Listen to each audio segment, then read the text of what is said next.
we We're go. live. All right. We're Good live. afternoon, everybody. Today is Friday, October 24th, 2025. A little bit after 3 o'clock. And guess what?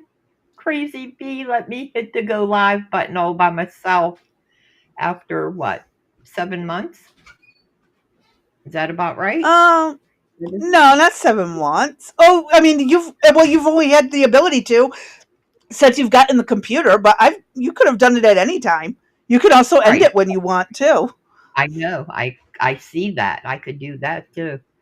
Me no feel good still. And I'm talking baby talk because that's all I've had is the baby. So, uh, yeah, I apologize for anything that happened yesterday. I have no clue from the time I got called till the time I woke up at 2:30 this morning. I've been up ever since, and I'm still not feeling well. Thank goodness we have a doctor's appointment on Wednesday.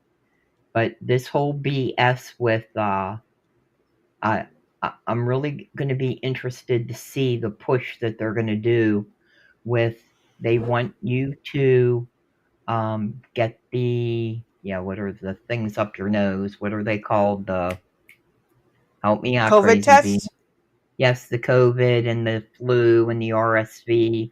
So they want you to do the testing before you come into the office to see what you have or not. Yeah. Uh-huh.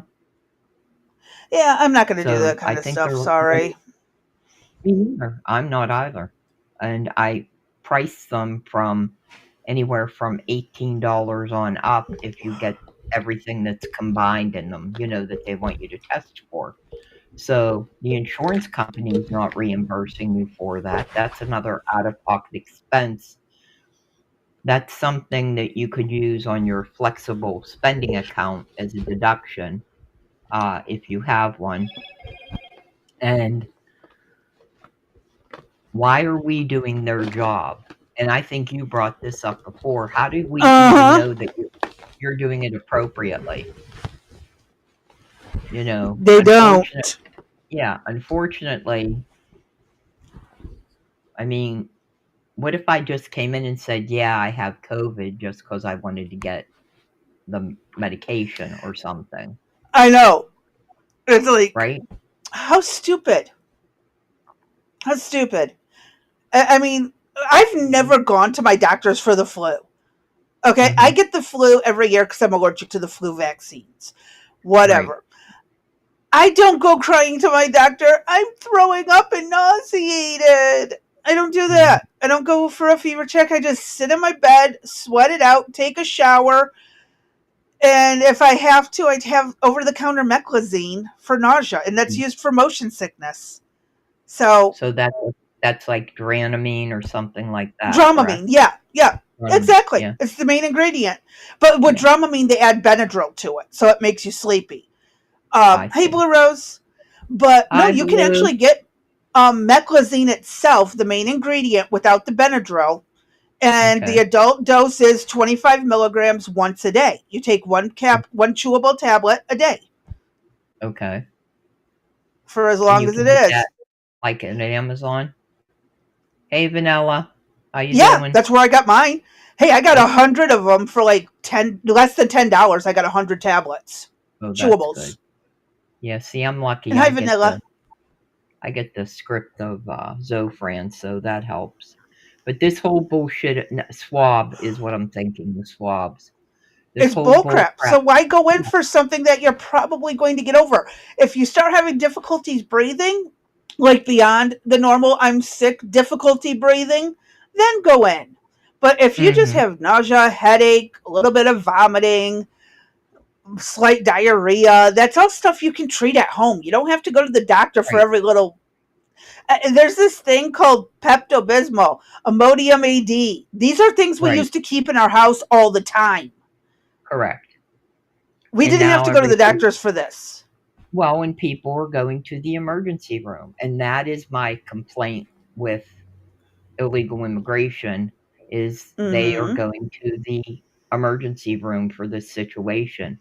So where either an urgent care, say, is here, it's about $120 to walk in.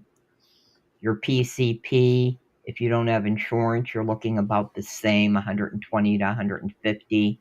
And just to walk in the door with insurance for the emergency room for me is $250. Okay? Ouch. And that does not, and so now you know why I tell you, I know I gotta go, but I fight it. Because it's not only that, but then it's everything that they're gonna do, the tests, The all bills. the yes, the blood work, the urine, the chest X-ray, potentially a CT scan. That all comes with a cost. So by the Yes, time it one visit does. is done, you could be close to $1,000. And Oh, who don't I don't forget the blood draws, the urine collection, the uh-huh. medicines that were given on scene at the The hospital. the Yeah.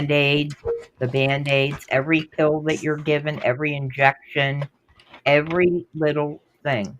And that's another thing. If you are in the hospital and you're admitted and you have supplies that are being used for yourself, like, say, pads for the bed or something, or pads on your pillow or something like that, do not leave without taking all of those extras that, 1, you're paying for them, and 2, if you don't take them, they just throw them away. They're not allowed to be reused for another I've patient. actually, that's how I've gotten so many spacers for my inhaler and many Mhm, nebulizer cups. I'm like, I know you're going to throw it away, so can I just take it with me? Sure, go right. ahead. Mhm, Thank you. Why yep, waste it? It's good. That hose? exactly. Yeah. Can I get that hose too? Awesome. Mhm, yeah. Well, So, don't waste. yes, make because you're paying for it. A pack Mm-hmm. of, just for example, they might even something simple as powder. You ask for, I'd like some baby powder or powder that has a antifungal in it or something. Mm-hmm. You know, we're looking at $20, $25 they charge for that. So if You might as well it's take it flu, with you. right, all your medicines, whatever you can take that's in your drawer, you take it. So then you have it at home to use. Well, that's when So, you're being admitted, but for ER yeah, visit, and let's say it yeah, is a respiratory thing, save yourself some money. Ask the respiratory therapist before they throw the stuff away. Can I take this home with me? They'll yes. usually say yes. Yep. I promise you, respiratory therapy is awesome like that. Mhm. But, yeah, it's just a bunch of bullshit. And the other issue that I have is, so once you get your diagnosis yourself at home, and I call and say, guess what? It says I have the flu type A. And they're going to go, what are they going to say? Come in? I mean, I used to or I never tell know, my bosses when I had the flu because I couldn't afford to miss work. I just washed my hands frequently, covered my mouth, tried not to throw up at work. You know, right. you just, I But never got to take off work for the flu. I'm just saying though that, do you understand what I'm saying? That I've self-diagnosed. Now they want me Uh-huh. to come in. The doctor's office now wants me to come in. For what What are they purpose? going to do for the What flu? Flu type A. Oh, stay hydrated. Bye. Yeah, yeah, exactly. That's my point. I honestly Again, find it ridiculous how many. But then I get screamed at. You need to go to the doctors more. Not uh-huh, you. I'm talking I my know, kids, everybody right. else. They're like, why aren't you at the doctors for this if it's that bad? Because there ain't Mhm, shit they can do to change it. That's what the mhm, specialist is working on. right, Like, today, they just recently changed my muscle spasm medicine. I was able to sit on my shower chair, disinfect my bathroom sink and my toilet. Well, the main part of the toilet. I wasn't able to get to the floor level stuff, like the base of the toilet. But I was able to clean off the toilet and the sink with a washcloth that was still linty and soaked with dye. So I'm trying to disinfect and get all this dye and stuff out. And it took about 30 minutes, but I was able to do it without a problem. And here I am in bed, still feeling relatively well, resting afterwards. No that's serious side great. effects from the spasms or anything acting up. So yeah, sometimes you can get things fixed at the doctors. Other times you just got to weather through that shit. Yep. And I'm telling yeah, you, I mhm. hate it. The way they're like, oh, test yourself at home, but you still got to come to us for a treatment. Well, what's the treatment going to be? Take Tylenol every four to Nothing. six hours Uh-huh. and hydrate. Right. Exactly. Come back if it gets And worse. uh-huh. Yeah, that's the kick in the pants. And then the other thing is that I suggest is please pay attention when you're buying your over-the-counter meds. And again, this is not medical advice. This is personal experience. For example, you might get watch how expensive things cost, and they have a mixture of, say, Tylenol and Benadryl or whatever together, when you'd be Mm-hmm. better off to buy the 2 separately in larger quantities and then have them for that specific need that you would have, instead of some days you go, "Damn, I really want the Tylenol, but I don't want the Benadryl in there." So, if you buy them separate and you look at Amazon, uh, you can get some really good deals. So, and Most again, over the all counter the medicines are cheaper bulk on Amazon than even at like Yep, Sam's Club and stuff. yes, they are. Uh, and all of that stuff, including things like your toothpaste, your toothbrush, I buy them bulk. Band-Aid, yeah, Band-Aids, all of that can come off of your flexible spending account. So, for those people whose plans are gonna be, uh, uh, in open enrollment and you have never used a flexible spending account, I'd like to suggest to you to start with perhaps $10 to $12 a month. That's $100 to $120 a year. And trust me, you will find that you are going to use items that's going to be tax deductible, that you don't pay taxes on that money. So, like I used thousands of dollars for myself. I maxed the limit out, and both on that and at childcare when it was camp time. So Mm-hmm. everybody, make sure you take a look at it because it can behoove you to utilize that. But again, we got off topic, and I apologize Well, for but that. it's But again why we end up doing home medicine, but they tell us to mhm, trust the experts. Well, the experts just tell us to go home and take the over the counter stuff, anyways. So, what's the point in wasting the exactly money on the visit? right. That's money. They want to make the money. And for See, all the so people who had the vaccine and still managed to get the flu, yeah, there's a 50-50 chance it could have been worse, or you might have not had it at all. Either way, it doesn't make a difference. well, You're still going to be told to treat yourself at home unless you're right, elderly and you have other preexisting, comorbidities. I know the word. right, Getting there. But if you have those, then that's a completely different ballgame. Young, right, moderately healthy people like myself, you know, still, it's like, why waste the money on your insurance and the tax dollars if you're on Medicaid to go for an appointment that is absolutely useless, even at a doctor's office, because all they're right. going to do is tell you to go home and stay hydrated. Yeah, there's nothing that can be done. It's absolutely pointless. Absolutely, exactly. It's just not worth your time and energy. And now that And be uh, careful of the urgent and cares too. The urgent care. yeah, Oh, yeah. Lord. Well, at my I sent doctor, my daughter in. She had the flu, and they sent her yeah, to the ER because she looked like she was having a heart attack, but it was actually she was dehydrated. geez, yeah, I remember that last year. Idiots. Yeah, and then they had 3 active COVID cases. Okay, I called last Friday, so it was a week ago Mm-hmm. Friday that I got the Z-Pack. And I had to do a telehealth, which was funny because they weren't doing telehealths. I still haven't figured that out, but whatever. Uh, they had 3 active COVID cases. Okay, I don't have the vaccine. So what if I would be sitting in the waiting area with one of those patients? They don't go in there and spray with Lysol or wipe the chairs down or have 6-foot seating. You know what I mean? That waiting room, people are sometimes shoulder to shoulder in the chair.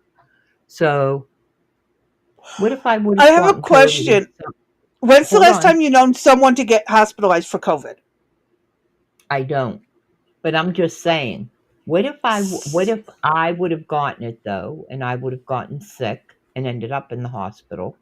Would the response have been, well, D, you know what? You didn't get the vaccine? In some cases, yes. Mm-hmm. That's what I Depending thought. on the provider, most definitely that would have been the response. Mm-hmm. So last year, I got the flu shot that was the 5-in-1 thing. That was the very first time I ever had that.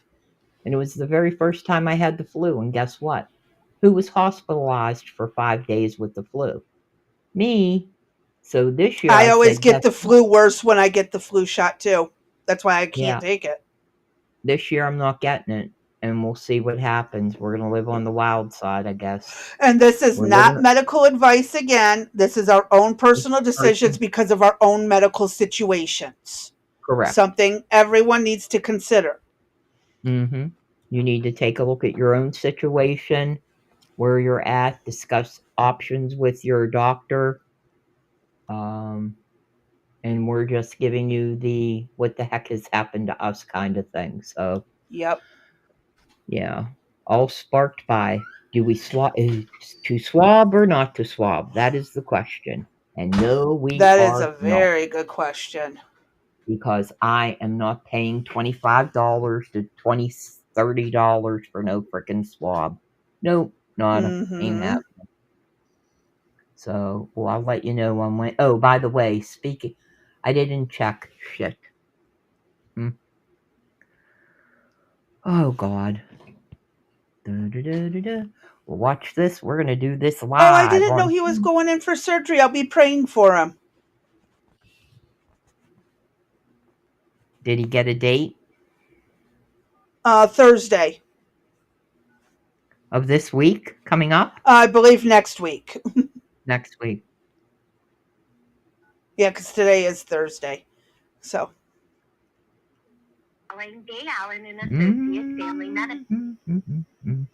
I'm doing something live, Crazy Bee. So keep hold the fort down, since I failed to follow up on something.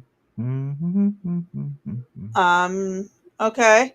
What Oh, else I've is got on? some funny memes I can Tell show. me what time my appointment is next week. Mine and Eric's. You haven't muted yourself, D. It's fine. Okay. I got a funny meme to show. No problem. If I can find it. There it is. Ha ha. We should be seeing Kelly. All right. Funny meme coming up. Let me show you guys. I found this late last night, scrolling around on the internet. Whoops, wrong thing. That thing. For New Yorkers, if Zofran gets elected as mayor. It's a beautiful U-Haul advertisement. I believe it's the 29th son. I think it's great. I've been having fun with the different various memes I've been finding. But yeah, this is one of the better ones that's been out there. I think it's pristine. U-Haul made a lot of money off of California. Now it's going to make a shit ton of money off of New York. So, And we'll see how it goes. Pack up and get out. Amen. Absolute amen to that one. I feel bad for the people who are trapped and can't get out, but that happens to everybody at some point in their life. They get stuck in a position that they're not happy with, and they kind of got to suffer okay. through. Bye bye. Life's a bitch like that. You know, people are so stupid. I'm telling you.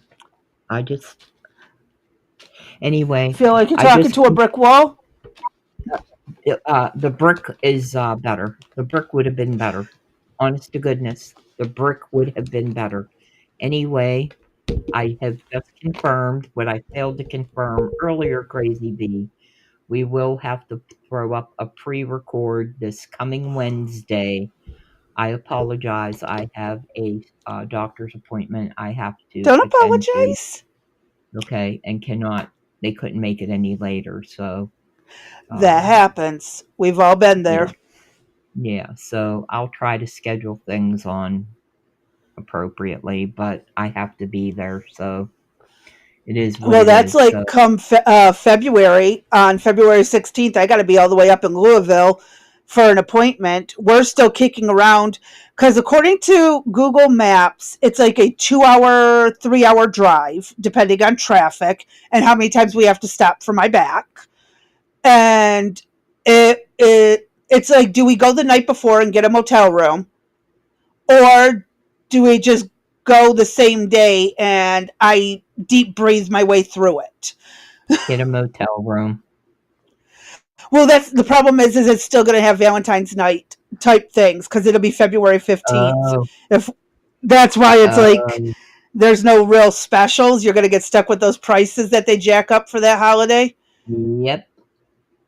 So, Romantic weekend with the ex. That would just go over well. and the kids. The kids want to come too. Oh, they So, want to go now? Okay. yeah, they love going. They don't like staying home. They really don't. Okay. They won't go outside unless someone's with them. Okay. But they can still manage to walk to Domino's to get the pizza their dad orders over the phone and walk Yep. back. But There heaven you forbid go. they should go walking for any other reason. Uh-huh. I hear you. That's kids for Okay. you, right? Yep. So we just ripped the thing on the desk. All right, quit, Dave. Just stop. Just stop. All right, we ripped the pad. I picked apart the pad. What the hell? Why It does stuff not happens. last? No, I mean, it's brand new. Everything that is here is brand new and it's garbage. It's from China. It's freaking garbage. And we're paying so much money. I mean, I know there's the tariffs and all that, but still, the quality and workmanship leaves so much to be desired. Ah, I don't know. Yeah, I'm joys tired. of all of our industry getting sent overseas through the 80s, the 70s, 80s, and 90s because cheaper is It, better. and it's just not China. I mean, we have clothes and stuff from India and Taiwan, and Anything coming from a sweatshop is unacceptable. yes, I agree. We shouldn't be participating in that. You know, Trump. It's not like we We got a read that. choice. Yeah, we did that story yesterday on Trump with the beef industry. And, I brought this up before, with my daughter in law and how many jobs they're sending over to India and using AI. And every week, 3 to 5 people have been getting laid off. You want to know what they did to them? They let them come into work with all the jobs, the RNs, like they're having RNs in India review patient charts from the US. And are Yep. they we know nothing about them. I've dealt with these companies because Uh-huh. that's where some of our charts went to get processed for billing after I did all the coding. Okay. Yeah. And they barely speak English. Oh no, I've got a Uh, few that spoke really good English. Like you wouldn't well, even know they're talented, okay. but they still live Well, over there with very fluent English. this Or case at least the is, company we went through. yeah, this is, they're not that uh, well versed in English. It takes I got to several mute for a attempts. minute. Okay. It takes several attempts to be understood and to understand. So that's always a problem. but I do not like the idea of seeing foreigners in my medical chart. I don't care if they're billing, coding, or doing whatever. What is the safety network that is built in so that our information is not already hacked into? But it probably already is, because we know China and some other things that have been going on. So it's frustrating. All right, I don't know, Crazy B, why you're muted. If you Yeah, can pop I up. was trying to get Danny to do something. I'm listening in. I was just not. I I know, had to I ask a understand. question. I didn't want out publicly. I understand. I just was gonna say, do you got the first video or whatever we're doing I have the first ready? video ready, and I'll get that playing while I finish dealing with this, and then we can Okay, kind of wing it from there. you So, got it. all right, here we go. Former White House press secretary Jen Psaki is under fire for her comments about Vice President J.D. Vance and his wife, Usha. Take a look. I think the little Manchurian candidate, J.D. Vance, wants to be president more than anything else. Yeah. I always wonder what's going on in the mind of his wife. Like, are you Agreed. okay? Please blink 4 times. Yes. We'll come over here. We'll save you. And that he's willing to do anything to get there. And that your whole iteration you just outlined, I mean, he's scarier in certain Agreed. ways. He's smarter. In some ways. And he's young. I'm joined now by CBN's Billy Hollowell. Billy, what did you think about her comments?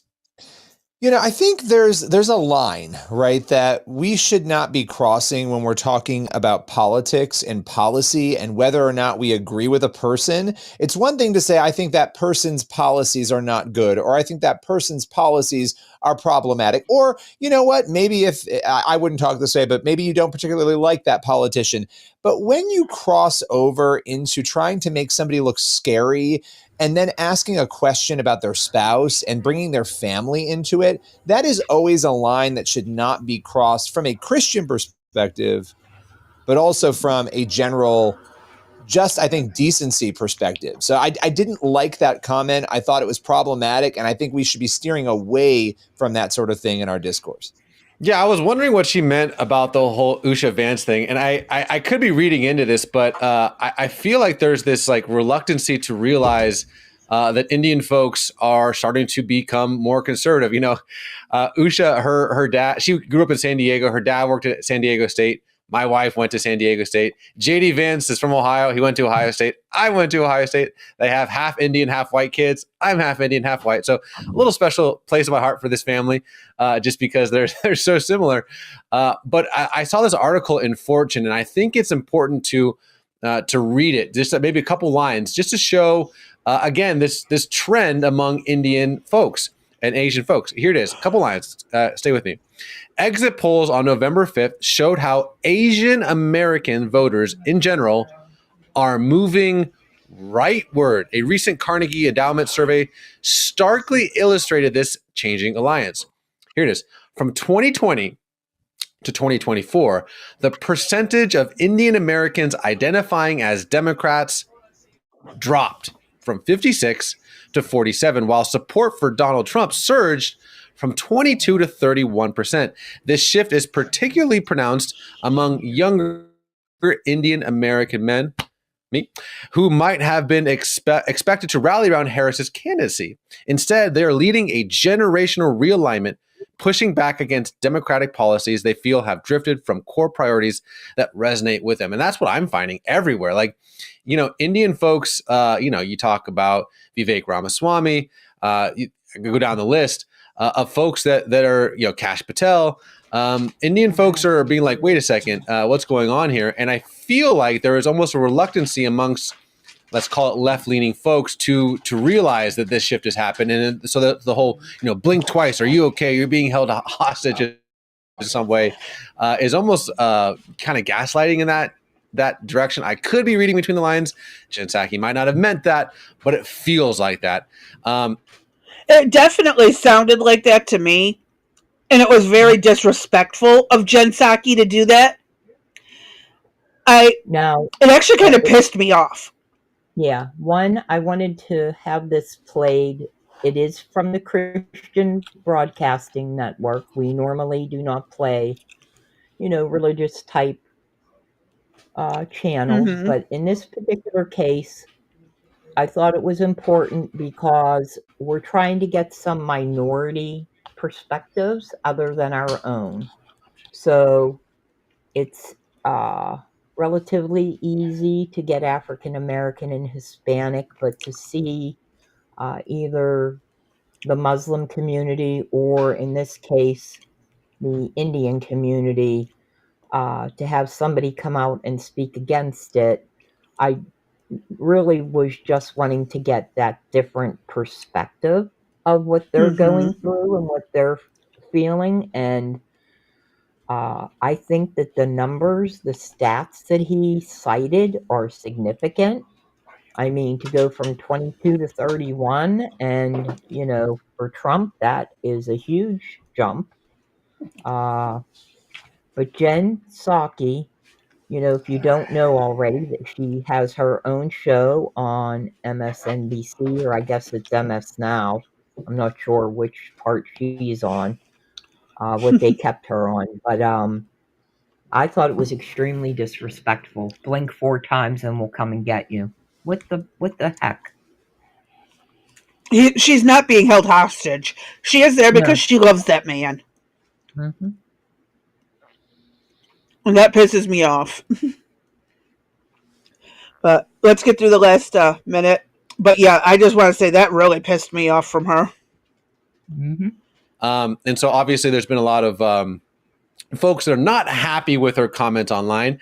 I want to give her a little bit of grace. She's on a podcast. She's speaking for a long time. She's going to say things that she doesn't necessarily mean, but it did come across not too great, especially attacking someone's wife. But I'll give you the last word, Billy.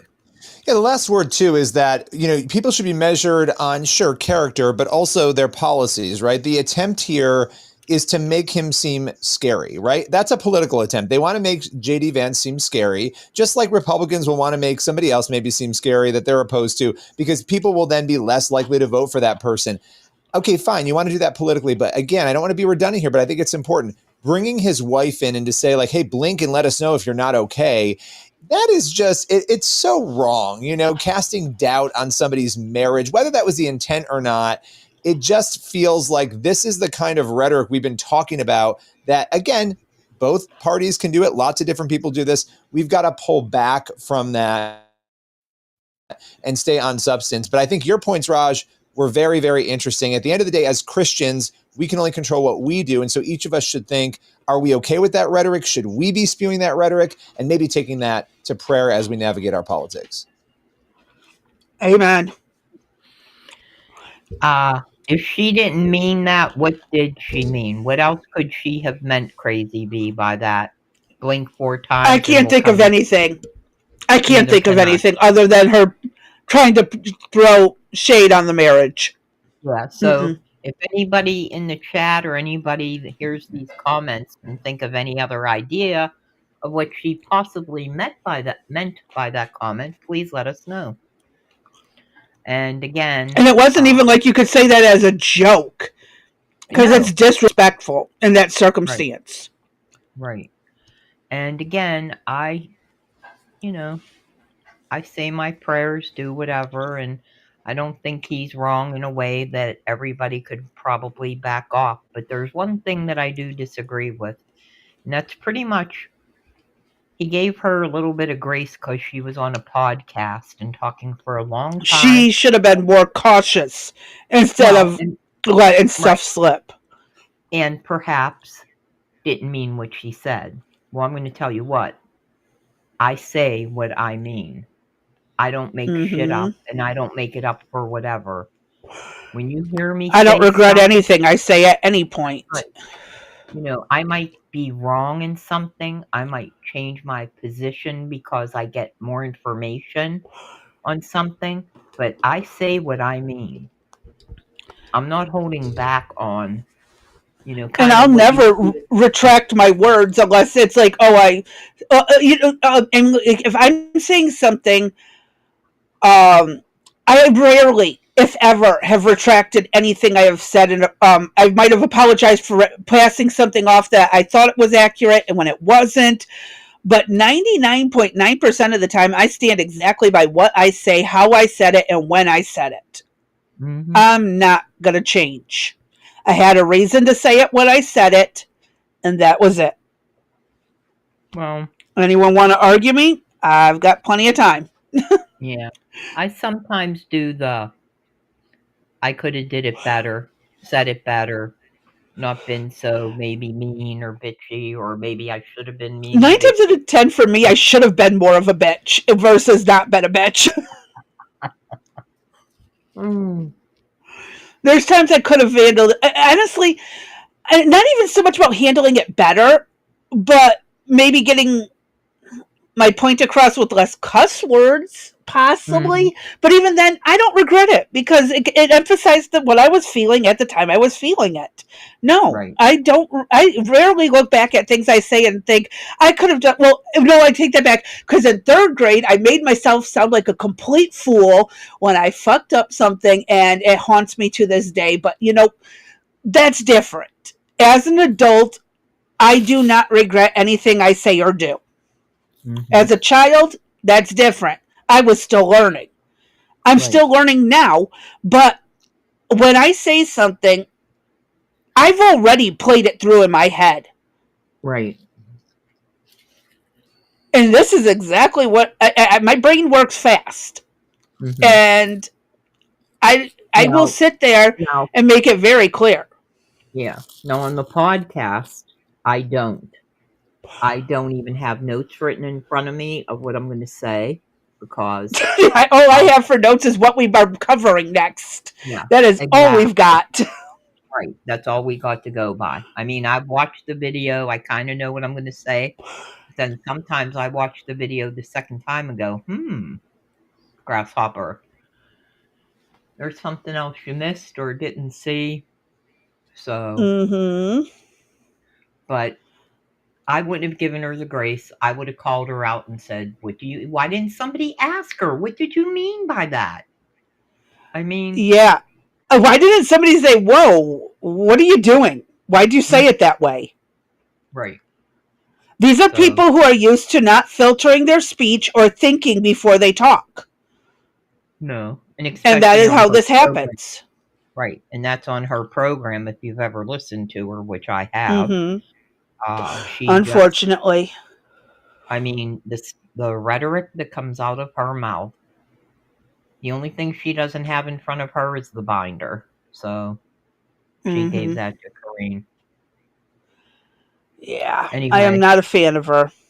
I know. What's up next?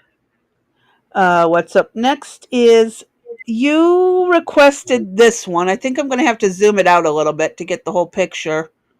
Yeah. It might get let small. Me see. Hold on. Oh, yeah. There we go. There you go. So that's a breakdown in how the Democratic Party died. If you want to read, can you see that, Crazy Bee? 1 second. I'm double checking what comes up next. Okay. Now I know what I got to do. It says a breakdown of how the Democrat Party died. It shows Obama, I need a VP dumber than me. Then it shows Biden, I need a VP dumber than me. Then it shows Kamala, I need a VP dumber than me. Then it shows Tim Walz with boys need tampons. I'm sorry, I thought that was funny. Because, it is. It's great. It's the truth. I mean, whoever did that, they rocked that. I mean, each one of them saying, I need a VP dumber than me. Oh, my. Yep.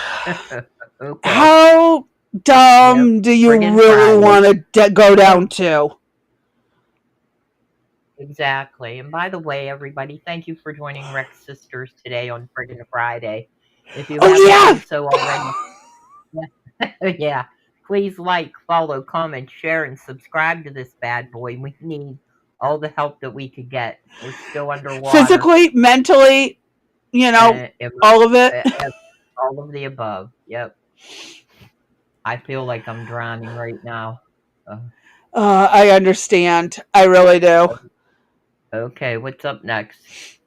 Um, All I this see is one. blue. Wait, hold up a minute. All I see is Blue Rose in the chat. What is she talking about Oh, here? Vanilla Pie's just right there. Vanilla Oh, I Pie's don't. there. Oh, I see him. Okay. What do they got going on? Anything we need to share? Blue Rose said that Jen Psaki is jealous of their marriage. Vanilla chimed in that it's because Democrats don't take marriage as something important. Blue Rose has said marriage is super important, especially when you have the person who loves you unconditionally and shows up for you no matter what. Yep. I don't disagree with that, Blue. I'm not going to give much advice because I have done a bang up job on all my relationships, so I am not a relationship person. All I can I am the say worst for it. Yeah, it's a lot. Takes a lot of work, a lot of forgiveness, a lot of love, a lot of. We got.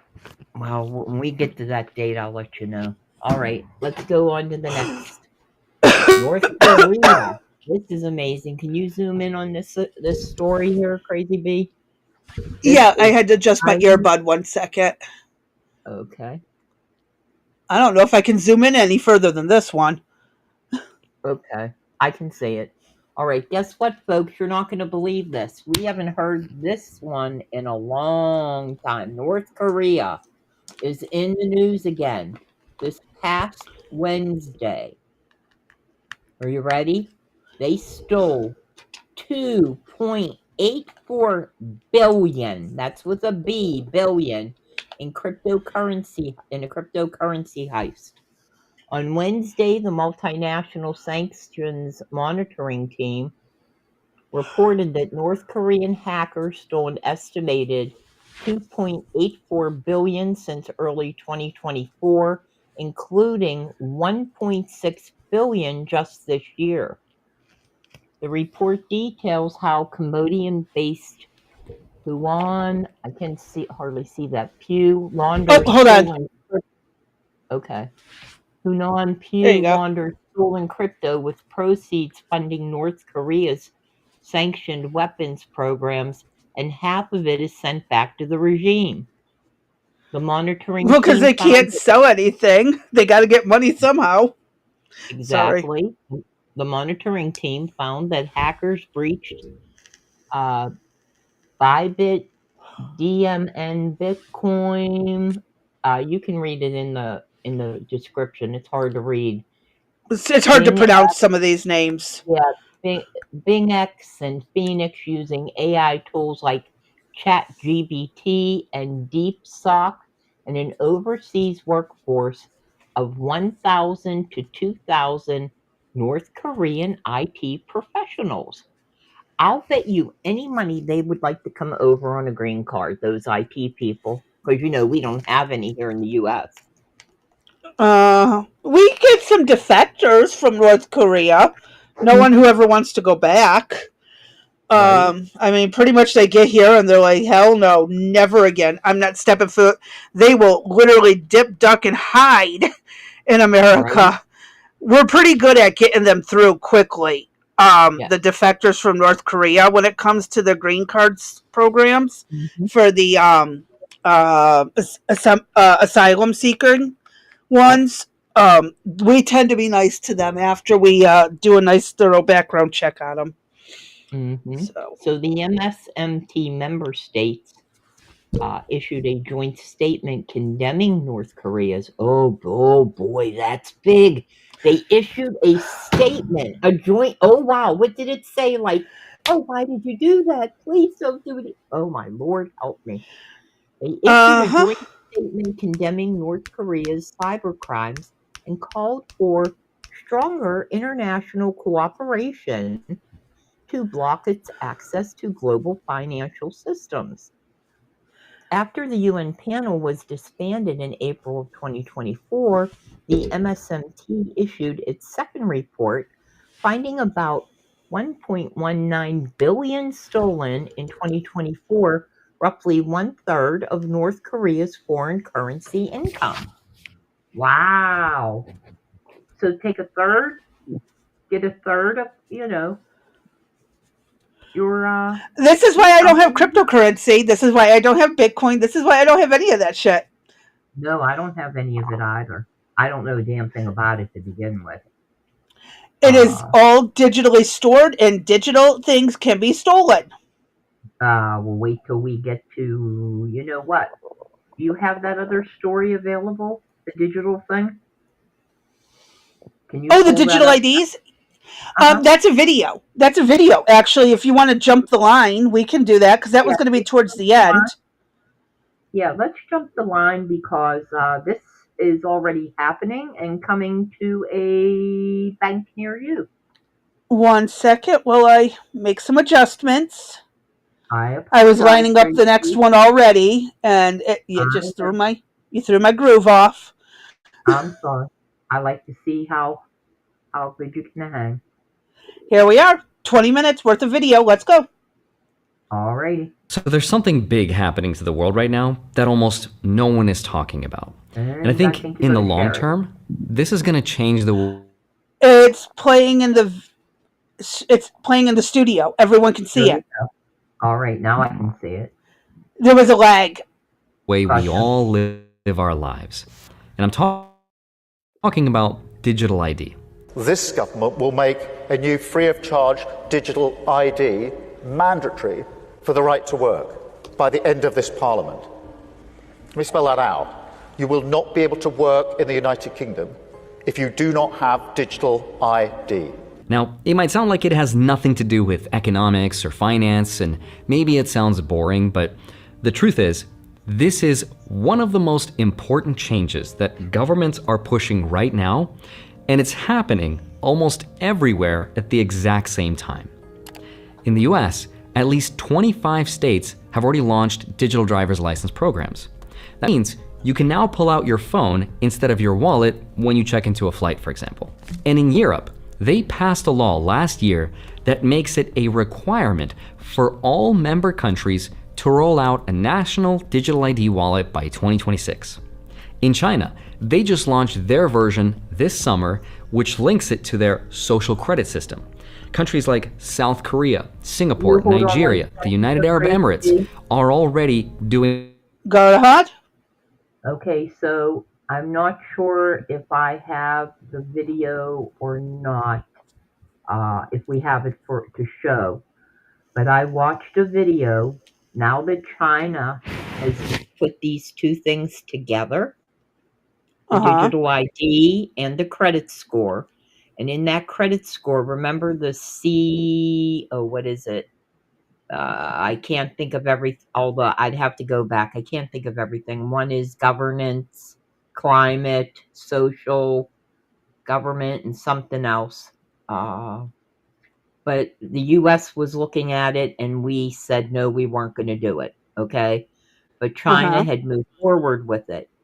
Well, they put the two together, the digital ID and your credit score. And in that credit score, remember, it's just not about money. It's about all these other things. Where you travel to, how you participate in your community. The social credit score. Correct. There's the social credit score. There's the governance. There's the climate.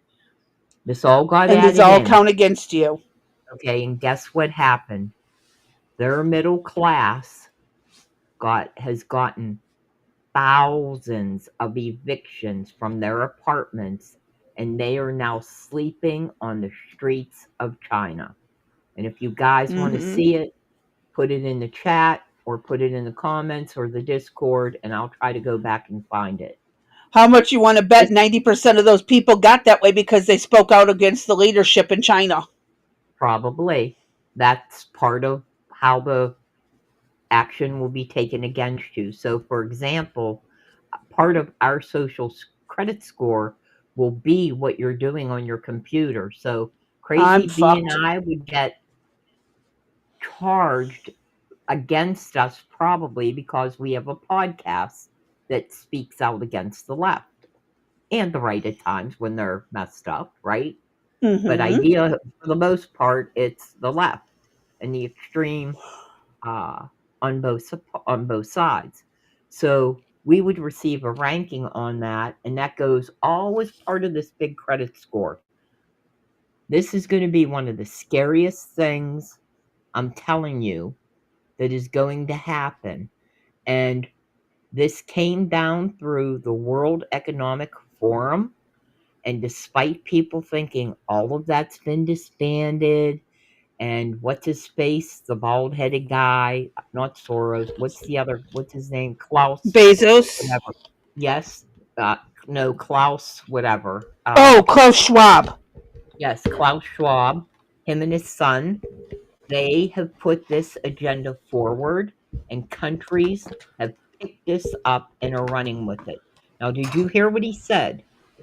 The UK, by the end of 2026, unless you Is have the doing it. ID, you will not work. Plus, member flights, meaning if you work for a bank in the US and you have to travel to work in the UK, you will have a digital ID or you're not going. And Yep. trust me, your HR department's going to come to you and say, guess what?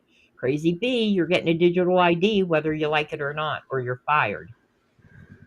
So this is way beyond anything. This is really going to be off the wall, I'm telling you. They're going to be able to track. I mean, you think they can track you now? You watch with this number. It's shades of all those movies. The one with Ben Affleck and the other one where they got the chips in their body and shit. I mean, they have already. Oh, we've had so many dystopian movies with this stuff. Yeah.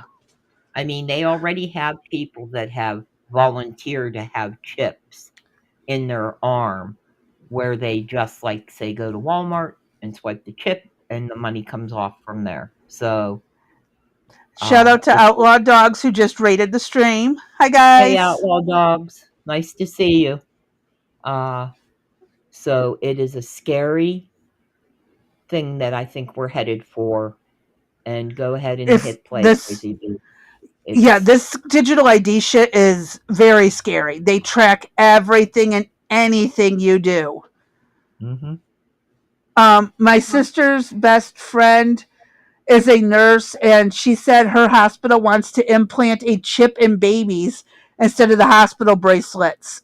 Yeah, What? because so many babies get stolen and put into the wrong ones. I've heard about that. They use these now they have these like AirTag type things that a lot of hospitals are using. Baby had. Yeah, that's what the baby But implantable, I am not okay with implantable. That's a little extreme. That's extreme. Wow. AirTags I can live with. Yeah. The AirTag was bad enough, right? But to have him chipped, are you kidding me? I mean, Blue, is there that many babies stolen there that they have to go to? Or they mix them up and they put them in the wrong bassinet on accident. Human error happens. Yeah, true. It's not like it's all on purpose. A lot of it can be human error. But yes, so babies do get stolen still to this day. Right. So when you go to give birth to your child, I suggest you take a Sharpie marker with you, and on the bottom of their foot put a heart or a star or something on their body so you can identify your own child. I don't know what my kids were born with such dark skin, they could have easily been mistaken for some other race's baby. Oh, yeah. They were so dark. Yeah, so is Jameson. Yeah. Mm-hmm. And you got to keep a close eye on these kiddos. And yes, again, there is the babies that get stolen. That has dropped a lot because of security. But we're still accidentally sending babies home with the wrong parents because of misplaced into the wrong bassinet and stuff like that. So because of that, we have to have all babies chipped. Okay. No, I think we just need to get more nurses on the floor so there's not so much stress and there is no error. And again, why aren't we checking more frequently the bracelets? Every time a baby is handed to you, Even if you think it's yours, it looks like yours, check that bracelet. Yep. Always check the bracelet on your baby.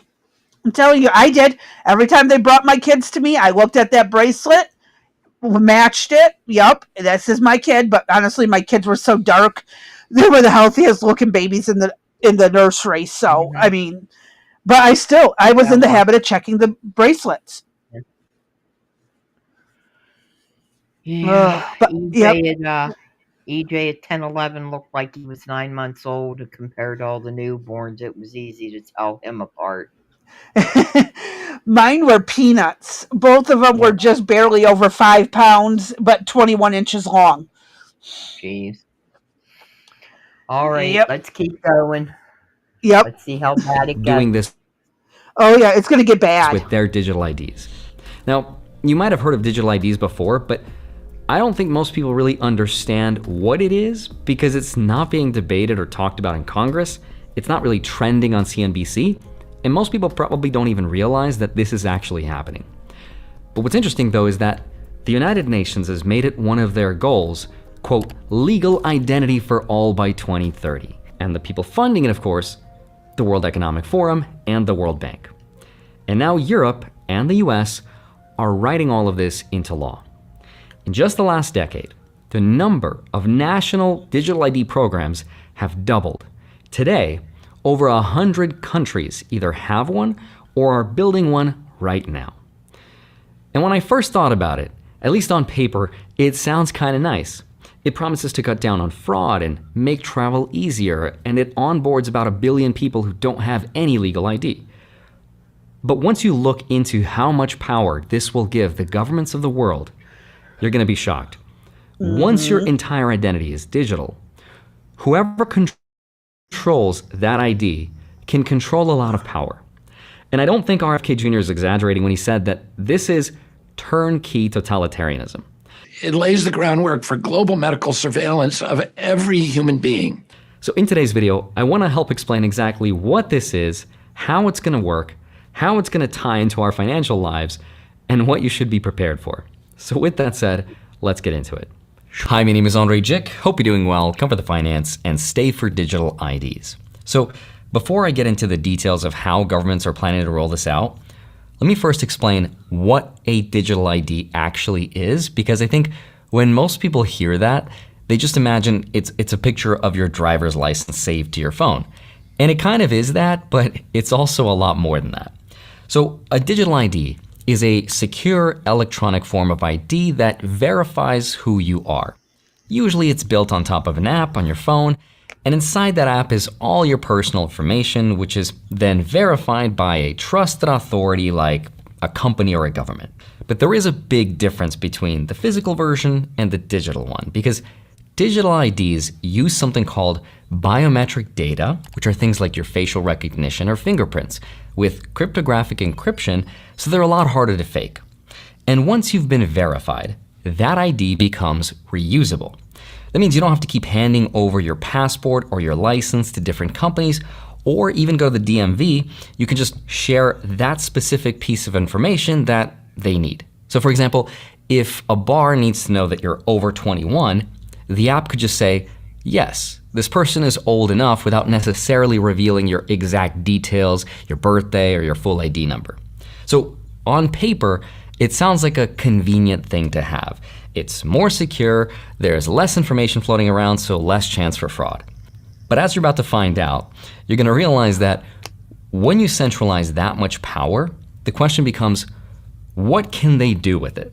Because while governments and tech companies present this as a convenient and secure thing to have, the actual way it's already being used in some countries is a very different story. We're constantly watching and recording everything that's going on. Citizens will be on their best behavior because we're constantly recording and reporting everything that's going on. Take China, for example. Just this summer, they launched their national digital ID app. But instead of it just being an upgrade from physical to digital, they tied it to their social credit system. That means their digital ID is not just proof of who they are, but it's also connected to things like their financial history, travel rights, and even their online activity. So what that means is, If the government doesn't like what they're doing, or doesn't like what they're saying online, or maybe what they're buying, they could restrict your ability to travel, to buy those things, or to access certain social services. After being sued for defamation by the subject of a story he'd written, he was blacklisted. But he only realised when he tried to buy a train ticket and was told he was banned from travelling. If you didn't get a vaccine that the government mandated, sorry, you can't use public transportation. They would immediately detect that and send you a notification, and they would deduct money from your what they call WeChat account. They use two main apps, WeChat and Alipay. So you can actually deduct your money directly from your account. There were reports of elderly people and workers who were denied food and pensions because their fingerprint scanners stopped working. So if the system doesn't recognize... So you get a burn on your finger and your finger scars, you're screwed. Yeah.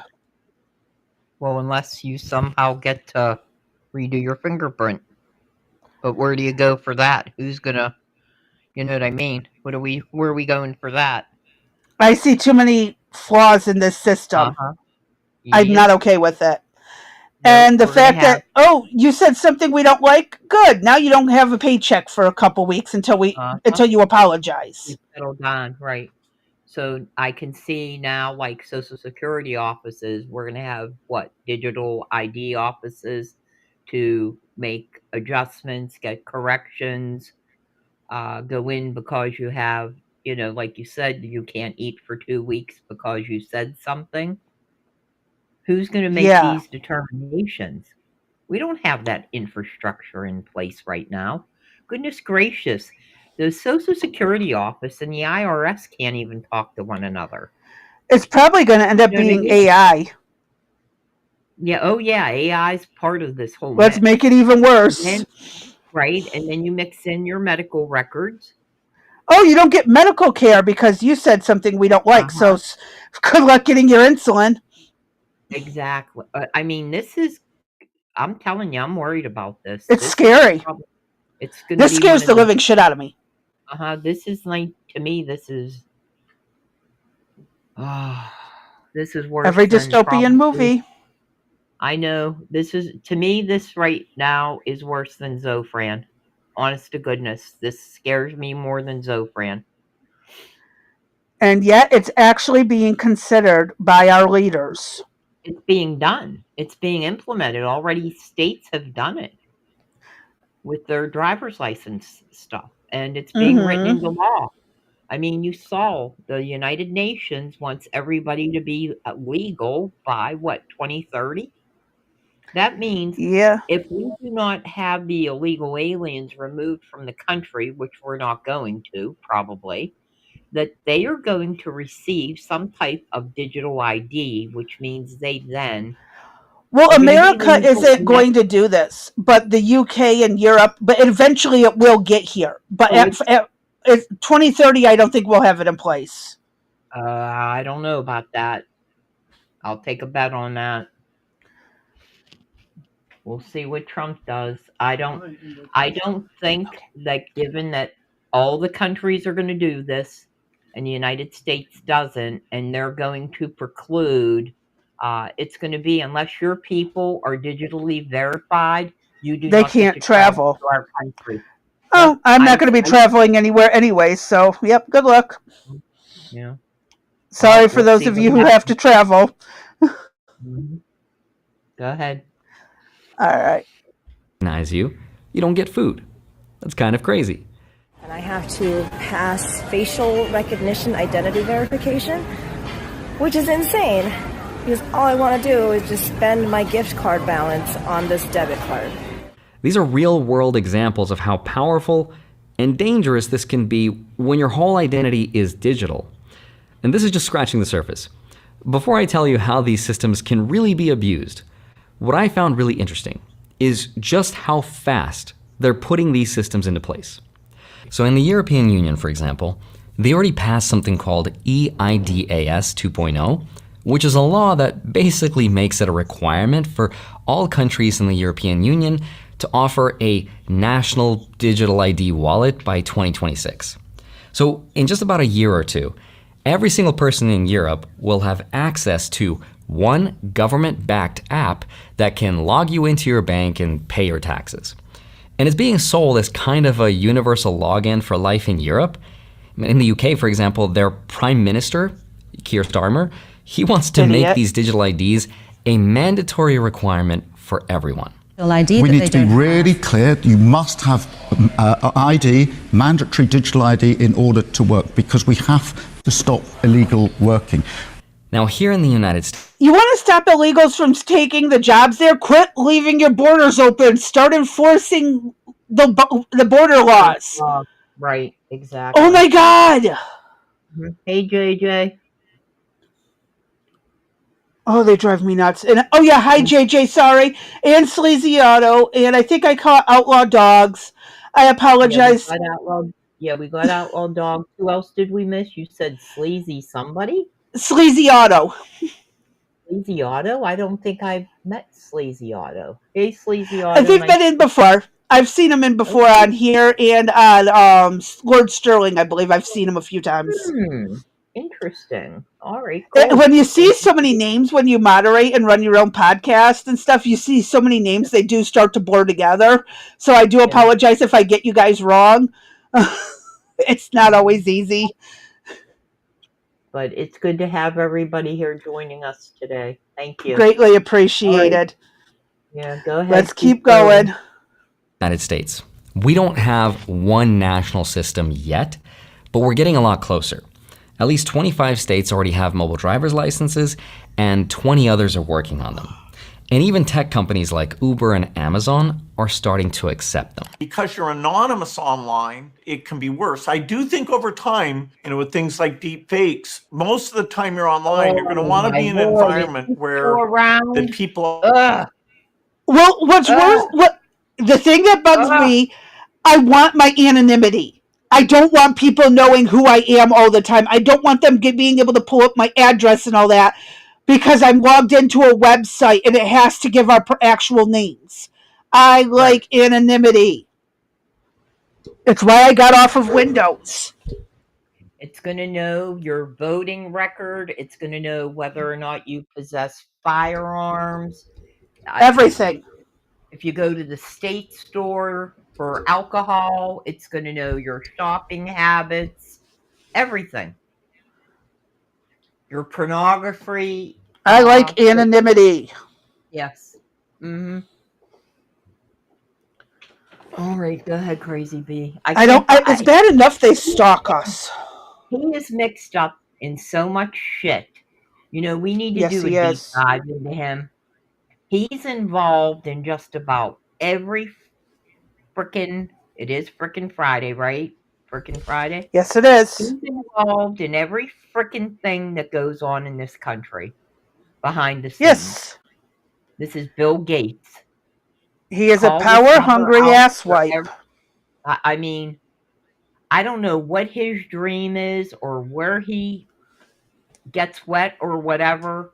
I have had it between what he's done to our food industry, the tech companies. I mean, and now he's involved in all of this. Are we surprised? Are we Not surprised? at all. Unfortunately. How is it that nobody in Congress is freaking paying attention? Payoffs. Well, they can't get the daylight saving thing fixed. Daylight savings time fixed. He's slipping them money under the table and telling them, here, just hold off on this a little longer for me. Go ahead. It's a mess, I'm telling you. People are truly identified. That is, they're connected to a real-world identity that you trust instead of just people saying whatever they want. And I think that really shows you how fast this could change from being this optional thing to everyone needing this because it's a law. Now, under the previous administration, under President Biden, they already issued an executive order for federal adoption. There's also other countries that are somewhere in between. Like Singapore, for example, has something called SingPass, which is already being used by more than 4.5 million people. South Korea also launched a new app this year, and it's completely replaced their physical cards for banking. Nigeria is rolling out their own. And we also have the UAE with something called the UAE Pass. And that's connected to over 5,000 services, everything from signing legal documents to paying utilities. So you have to ask yourself, why is all of this happening now? Like, why are governments pushing to do this right now? And here's what they say they want out of it. If you ask the governments or the United Nations or even the UK why they're doing this, you're obviously not going to hear them say control, surveillance, right? But what they will tell you is that digital IDs are all about convenience, security, and inclusion. It's about fighting illegal immigration, right? So let me for a moment take the opposing view and the government's point of view and try to sell you on why this is a good thing, even though ultimately we're going to see how it's actually being used, which is not good. So the first benefit is obviously fraud prevention, because identity theft costs billions every year, and paper documents are really easy to fake. A digital ID uses things like encryption and biometrics, which in theory makes it a lot harder to steal and create fakes of. There's also an element of inclusion, because right now there's almost 1 billion people in the world that don't have any legal ID at all. And without an ID, they can't open a bank account, they can't vote, they can't access certain government benefits. And it's also efficient. Governments say that this is going to save them time and money by cutting out paperwork.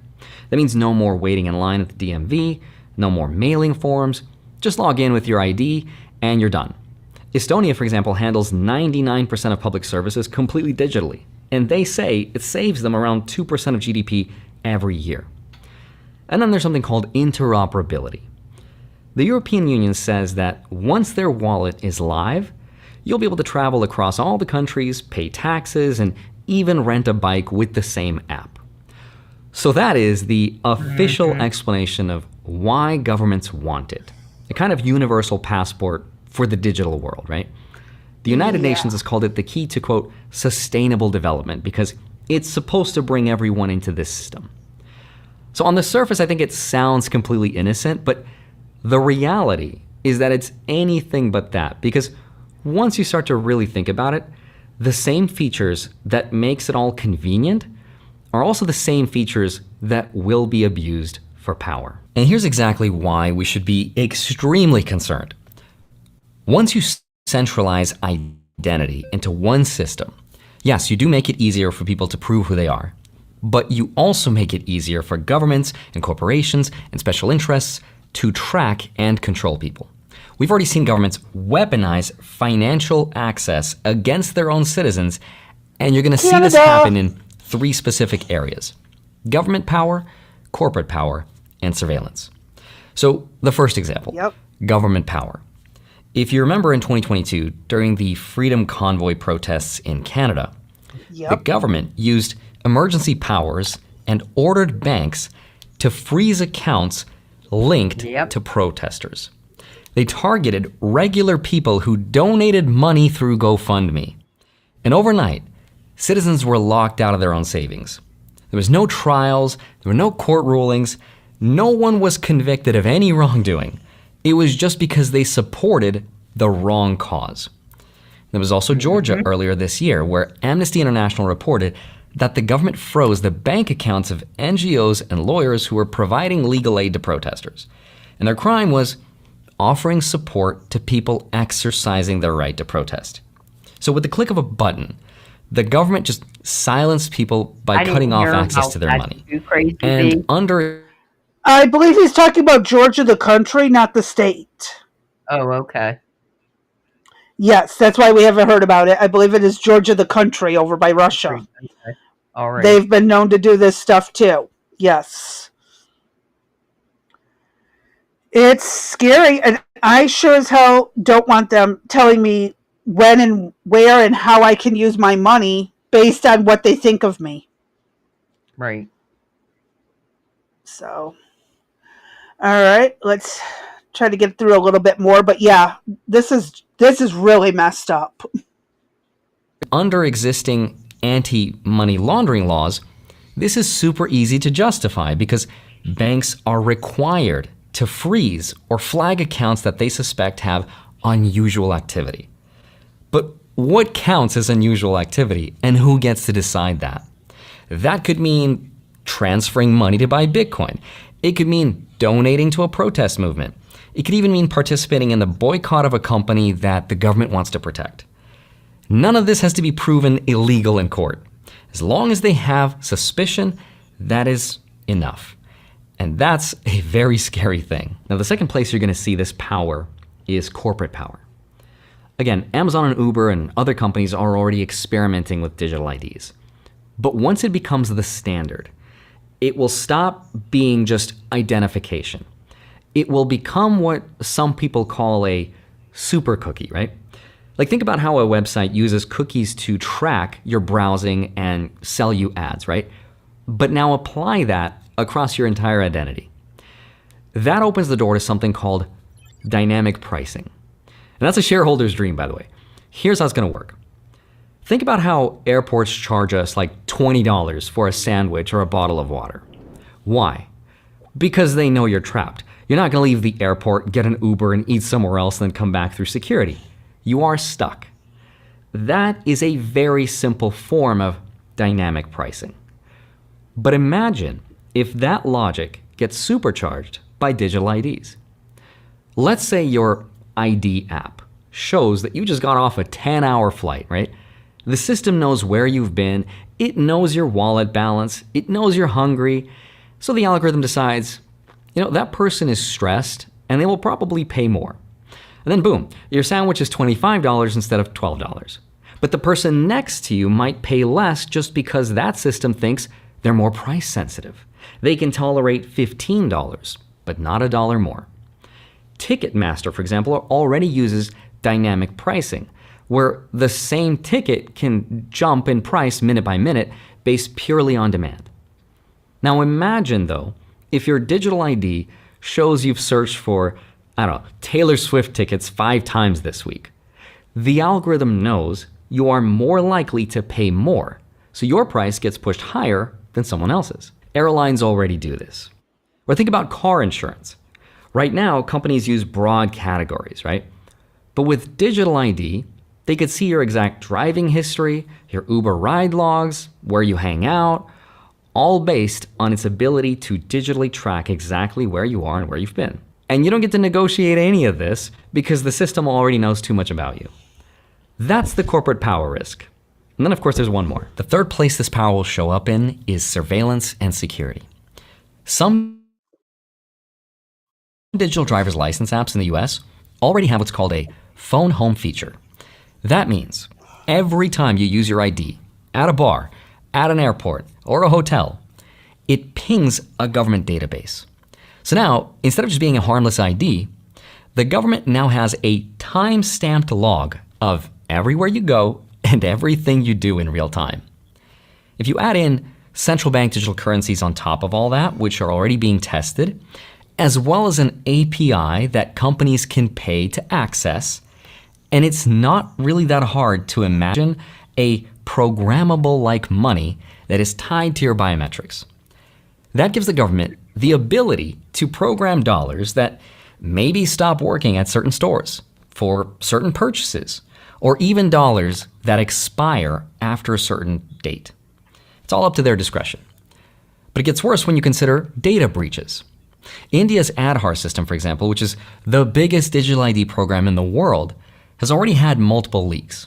Sensitive information from a billion people, including biometrics, was exposed. But here's the problem. Once your fingerprint or your facial scan or your iris is leaked or it's sold, you can't reset it like a password. It doesn't work that way. If the system is trying to protect us from fraud or illegal immigration, then the current system that we have today should be working, but it's not. So an extra layer of this identification is going to do very little to stop it. Why do you think that them having to have a digital ID would stop that problem when right now people are meant to have a national insurance number and card, and if they're not asked for that, a boss is willing already to break the rules? What's the difference going to be? That's exactly right. If they're not willing to ask for their current credentials, what makes them think a digital ID will do anything to change that? And he didn't really have a good answer for that because 100. there is no good answer. So if we allow... I'm sorry, did you say? I was gonna say that's absolutely true what he's saying. You think that people that are undocumented will necessarily get these biometrics and want to be tracked? They ain't going to. And who is going to enforce that whether or not you got it? I mean, this just this is a huge can of worms. And again, hackers already get around all this shit anyways. So now it's going to get even more hard to prove your identity. What do you want next? DNA samples? Those can even be faked. I know. I could think of a couple ways to fake that shit. Like, I'm not even a genius. And these people are really stupid. They're getting on my nerves with this stupidity. It's all about control. It's all about, isn't it funny how the World Economic Forum, the United Nations, some of these other places have kind of all gone silent. We haven't heard Bill Gates, Mark Zuckerberg, everybody's quiet, right? They're all under the surface, and the surface is bubbling. And people, you better wake up. 2026 is a couple months away, 3 months away, 2 months away. Midterms. Yeah. Midterm these ass wipes. You better midterm. You better primary. Get up off your butts and get out there and do what is necessary to save the country, to save yourself. If you don't want to save the country, at least have enough wherewithal to save yourself and save your family. It's bad right now, and it's only going to get worse. This is all about control. That's what it's all about, is control. It's not about protecting us from illegals. It's not about protecting our identity. It's not about ensuring we get the proper care. This is control at its peak. So imagine we have another crisis like we did with COVID, and we have mandatory vaccines, or we're told we have to get them, and I've refused. What does that mean for me and my bank account, my banking, any of my You get jack shit till you comply. Exactly. That could affect. Now, I want you to realize this social credit score that they're talking about, that includes so much. Your vehicle, all this stuff he said, your vehicle insurance. Your vehicle cannot start if they tell it not to start. Exactly. So, oh my, this is very alarming. It bugs me. It bugs me a lot. Yeah. The more you listen, the worse it gets. Yes, it does. If we allow this to happen, I think it's going to fundamentally change the balance of power between people, governments, and corporations. And not for the better, unfortunately. But yes, it will be more convenient for people, as long as you don't get out of line or say something someone doesn't like. All that digital ID will be is a means of controlling the population, of telling us what we can and can't do, of fining the innocent. And didn't we see it all when we had the pandemic, when you had to have vaccine ID to travel, to do various things? Did that stop the COVID pandemic spreading? Did it hell? All it did was put cost and inconvenience on everybody else. I also worry about massive data banks being held by the government, being hacked by foreign governments, by private companies, by criminals. I do not see a single benefit to the government having digital ID other than them controlling what we do, what we spend, and where we go. A smart one. It's a crazy world we live out there, and I swear the older I get, the more I'm starting to become like that one crazy paranoid uncle. And I know how all of this sounds, and I get how it sounds like fear-mongering, but as they say, only the paranoid survive. He's not wrong. He is so not wrong on that one. And there's nothing. It's called healthy paranoia. We're not jumping at every scratch or whistle or falling leaf. But you know, you got to be a bit skeptical in order to get through society today. It's what saved us between a saber-toothed tiger and a domestic wolf that decided to help us. You know, you got to be a bit paranoid and untrustworthy. But unfortunately, our government's really fucked that up. Yeah, I'm nervous. We all should be. We should be quite scared out of our minds over this shit. I'm just saying. There is nothing good that comes of this except them stalking us. Even more than they already do. Yeah, imagine how quick they would have got the January 6ers. Imagine how quick they would have picked up January 6ers. They already did that in a pretty decent record time, given they were already tracking them with multiple ways. Right. Yeah. This is just, you know, say, for example, I mean, there are, you know, I've been seeing and reading things, for example, you're overweight. Oh, I get that shit all the time. By your doctor. Yeah, and you're told by your doctor, you know, by your next visit, I need you to lose 5 to 7 pounds. And you don't get there. That information gets translated onto your medical report, which goes onto your credit score, which could potentially be held against you for insurance purposes, for, you know, maybe the government's trying to do something. Who knows? This is just craziness. And I don't see any way out of it. It looks like it's coming to a city near you. I just don't see us stopping it or what to do about it, to be honest with you. And the fact that there's nobody in Congress working on this, are you kidding me? Oh, I'm sure people in Congress are working on it. There are people working on it, but they want to implement it. Well, that's the difference. They want to implement it, not prevent it. Yeah, right.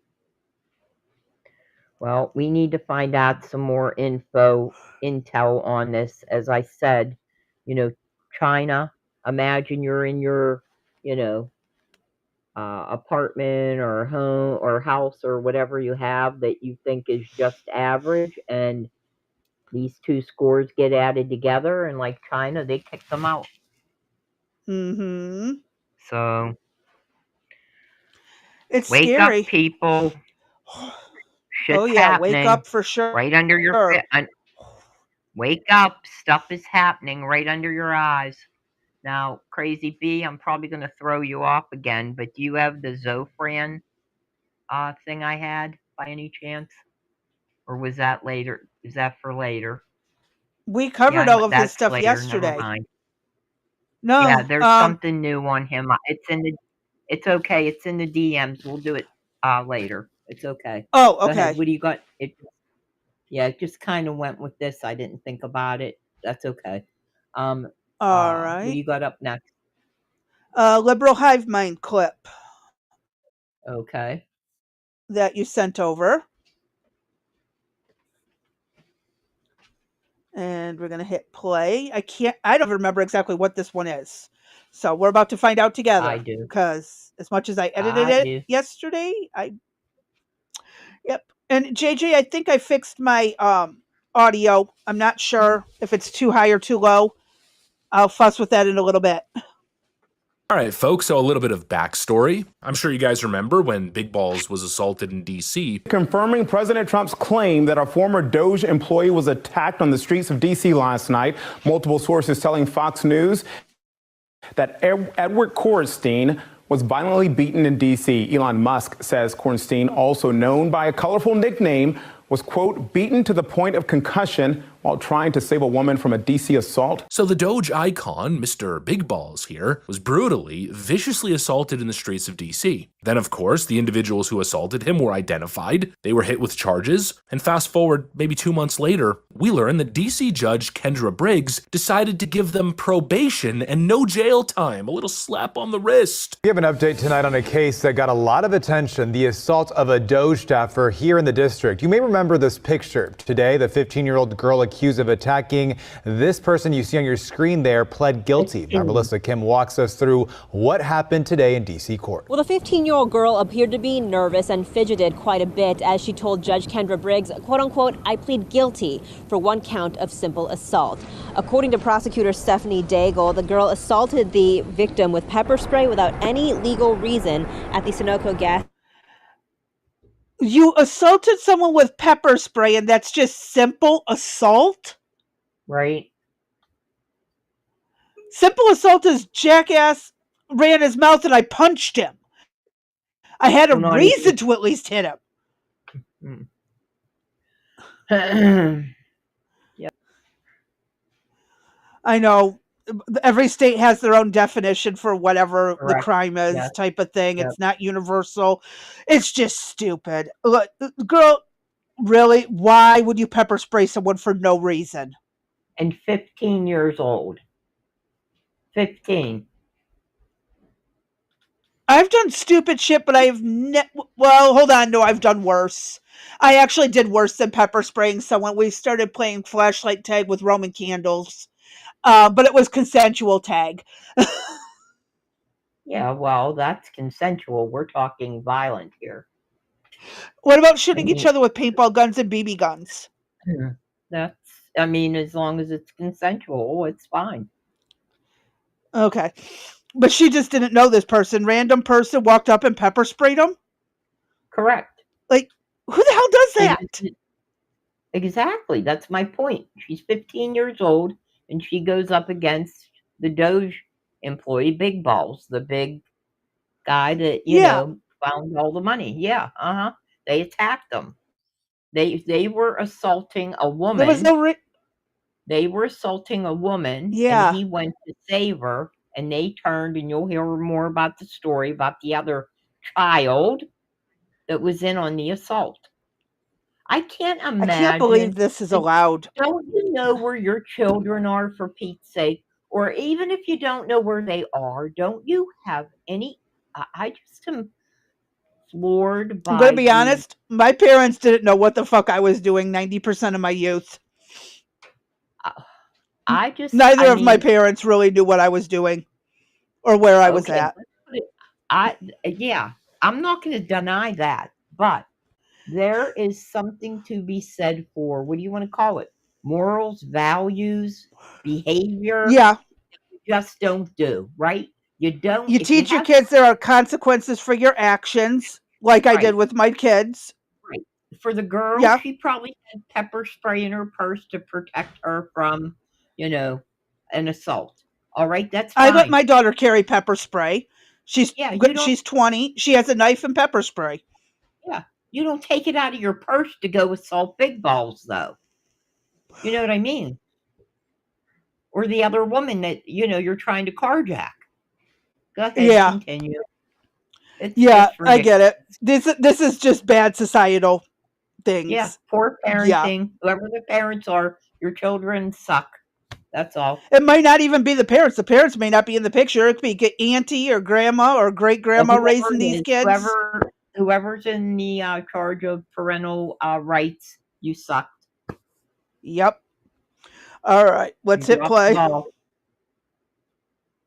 Gas station on U Street on the night of August 3rd. She was sentenced to 9 months of probation despite her attorney asking for 4.5 months.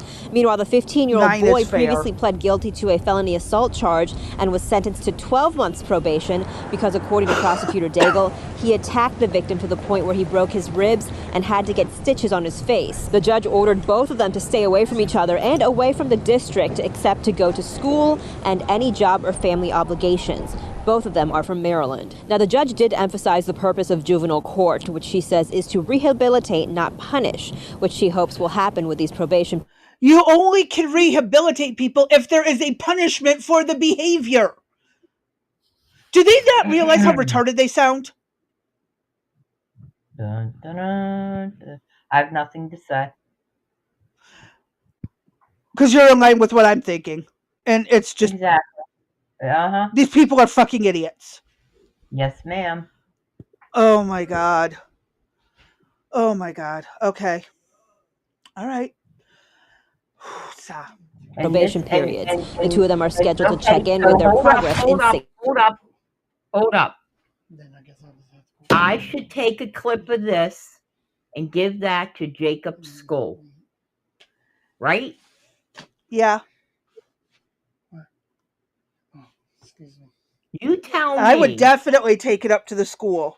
You tell me that what we just saw and the punishment and everything that I outlined that he got, right? For throwing a paper airplane on a bus. Correct. You tell me that the two equal. You get to pound somebody's ribs in, give them stitches, and get 12 months probation and just say, stay away from one another and don't come near the school unless you have to be. Mm-hmm. Okay, mothers. All right. It's a good thing that it's a good thing that this is all done and resolved. But this is a primary example of the punishment must fit the crime. Look at what the heck you're doing, people.